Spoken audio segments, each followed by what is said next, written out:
परिचय। किसी ढीले धागे से क्या आकृति बन सकती है? अर्धचंद्र की शक्ल कैसी होती है? आम बोलचाल की भाषा में वक्र का अर्थ है जो सीधा ना हो। गणित में वक्र सीधा भी हो सकता है। वक्र अपने को काट सकता है और नहीं भी काट सकता। अगर वक्र अपने को नहीं काटता तो इसे साधारण वक्र कहते हैं। उद्देश्य। इस पाठ के अंत में आप निम्न करने में सक्षम हो जाएंगे।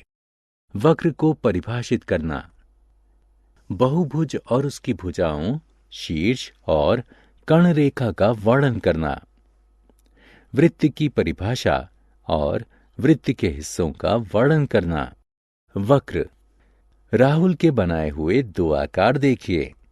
पहले वक्र में ये एक बिंदु से शुरू होता है और किसी दूसरे बिंदु पर समाप्त होता है, लेकिन दूसरे चक्र में ये एक बिंदु से शुरू होकर उसी पर समाप्त होता है।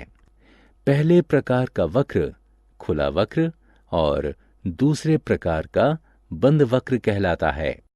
वक्र में स्थिति। यहां आप एक चलती चींटी देखते हैं। बंद वक्र के संदर्भ में स्थिति ए पर चींटी वक्र के बाह्य हिस्से में या बाहर है। स्थिति बी में यह सीमा पर या वक्र पर है। स्थिति सी में चींटी वक्र के आंतरिक हिस्से में या भीतर है। बहुभुज को समझना। स्क्रीन पर दिखाई गई ये आकृतियां बंद वक्र हैं। इनमें से प्रत्येक वक्र की शक्ल अलग है। पहले 4 वक्र सीधी रेखाओं से बने हैं और ये बहुभुज कहलाते हैं। कोई भी वह आकृति बहुभुज कहलाती है जो रेखाखंडों से बनी साधारण बंद आकृति हो। बहुभुज के हिस्से। रेखाखंड A B, B C, C D, D E और ई ए बहुभुज A B C D E बनाती है। ये बहुभुज की भुजाएं हैं।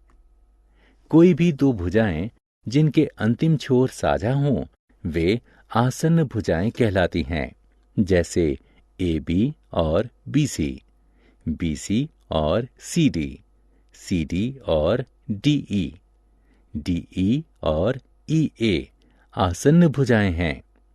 दो भुजाओं के मिलने वाले बिंदु उसके शीर्ष कहलाते हैं।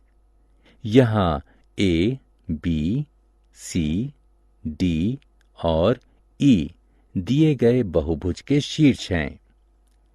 बहुभुज की उसी भुजा के अंतिम बिंदु आसन्न शीर्ष कहलाते हैं, जैसे ए और बी और सी और डी और ई और ए आसन्न शीर्ष हैं। गैर आसन्न शीर्ष को जोड़ने वाले रेखाखंड बहुभुज की कर्ण या त्रियक रेखाएं कहलाते हैं, जैसे ए सी, ए डी, बी ई, सी ई दिए गए बहुभुज की कर्ण रेखाएं हैं। त्रिभुज। कोण कोई बंद आकृति नहीं होती। कम से कम भुजाओं वाली कोई भी बंद आकृति त्रिभुज होती है। त्रिभुज में 3 भुजाएं, 3 शीर्ष और 3 कोण होते हैं। दी गई आकृति में ए बी सी एक त्रिभुज है, या ए बी सी और सी ए 3 भुजाएं हैं। ए, बी और सी 3 शीर्ष हैं। 3 कोण हैं, सी ए बी सी और बी सी ए। चतुर्भुज को जानना। पुस्तक का पृष्ठ चतुर्भुज कहलाता है। इसकी 4 भुजाएं, 4 शीर्ष और 4 कोण हैं। चतुर्भुज ए बी सी डी 4 भुजाएं हैं, ए बी सी डी और डी ए। भुजा ए बी और बी सी और सी डी और डी ए आसन्न भुजाएं हैं।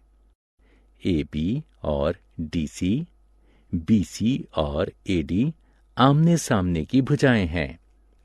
चतुर्भुज ABCD के 4 शीर्ष हैं, A, B, C और D।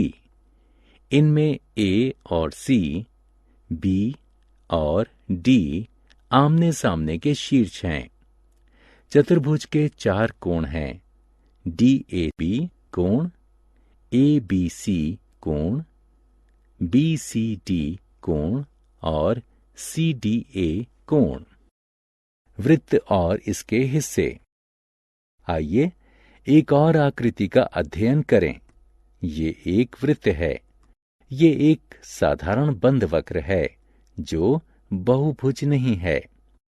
वृत्त का हर बिंदु केंद्र से समान दूरी पर है।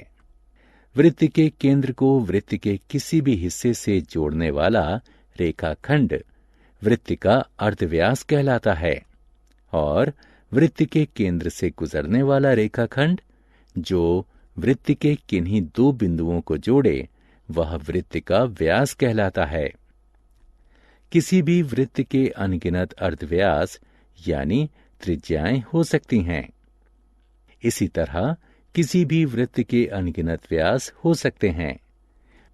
वृत्त पर 2 बिंदुओं को जोड़ने वाली रेखा वृत्त की जीवा कहलाती है।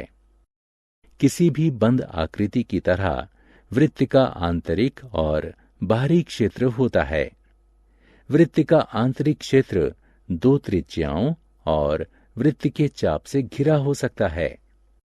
ये क्षेत्र वृत्त का त्रिज्य खंड कहलाता है। इसी प्रकार वृत्त का जो हिस्सा जीवा और गोलाई से घिरा होता है वह वृत्तखंड कहलाता है। वृत्त की सीमा उसकी परिधि कहलाती है। वृत्त के घेरे के चारों ओर का माप उसकी परिधि होती है। आत्म मूल्यांकन। अब समय है परखने का कि आपने कितना सीखा।